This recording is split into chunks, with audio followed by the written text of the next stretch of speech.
Heavy gunfire on the 27th of November last year at the Rwenzururu Kingdom's Buhikira Palace brought Kasese to a standstill.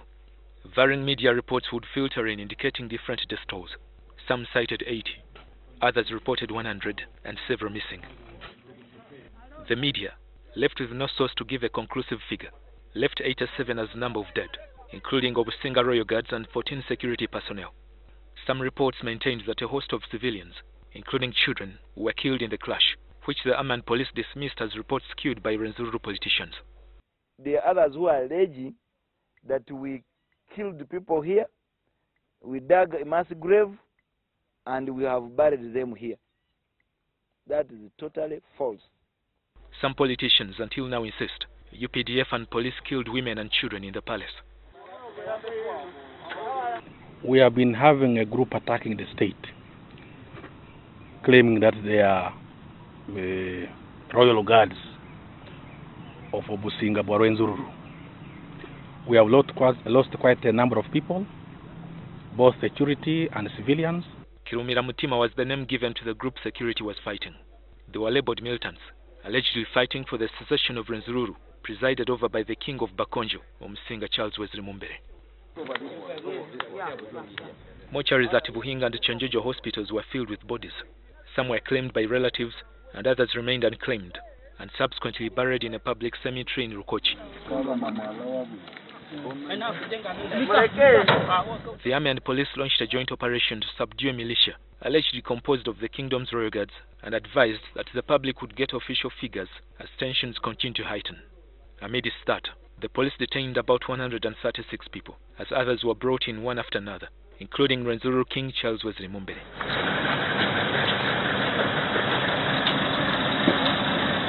His brother, Prince William Chibanzanga, who sought to clear the impasse between the kingdom and government, argued President Yoweri Museveni to forgive his brother and initiate a dialogue to end ethnic tensions in the region. And some of the government officials, I believe by now, they are also regretting it. Why? Very many people were killed. Currently, Mumbere and about 180 others are facing charges of murder, abetting terrorism and robbery amongst others.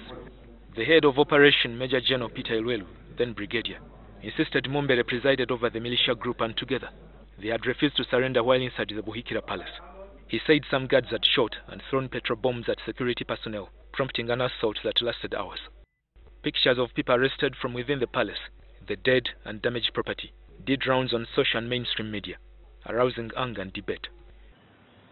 I hear from the king, one was mistrust of this UPDF royal guard. He wanted to have time before he receives them. Two was true. Now I am reducing this number to a small number. This big number, at the moment, where do I send them, having spent that period here of more than seven years? So we had no option after that. We had to storm the palace and get these terrorists. And that is what we did.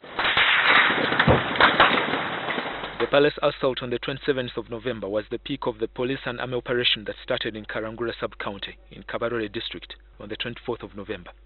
UPDF and police engaged in battle with individuals said to belong to the Kirumira Mutima militia. They would later secure areas of Nyabuso and Kamabale. A number of rifles and tools like machetes were retrieved from the defunct camps, and 8 militants were killed. Different reports, groups and individuals have represented the Kasese clash differently. The right number of victims has never been known, but the latest report by Human Rights Watch cites 180 as the number of dead. The November 2016 clashes by far surpassed the July 2014 brutal ethnic clashes that cost 90 people life in the same region.